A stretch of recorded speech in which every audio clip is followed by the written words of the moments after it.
tunay na kagalakan.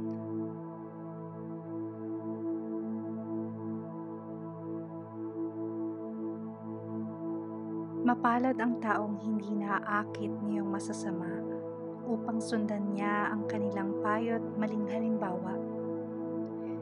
Hindi sumasama sa sinumang taong ang laging adikay pagtawanan lamang at hamak-hamakin ang Diyos na dakila.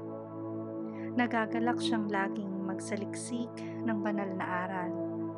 Ang utos ni Yahweh siyang binubulay sa gabi at araw. Ang katulad niya ay isang punong kahoy sa tabing batisan. Sariwa ang dahot, laging namumunga sa kapanahunan. At anumang gawin ay nakatitiyak na magtatagumpay. Ngunit ibang-iba ang masamang tao. Iba ang kawangis. Siya'y natatangay at na maipapadpad kung hangi umiihip.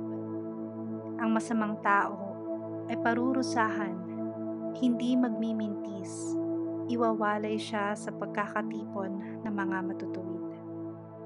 Sa taong matuwid ay itong si Yahweh ang siyang mag-iingat. Ngunit kailanman ang mga masasama ay mapapahamak.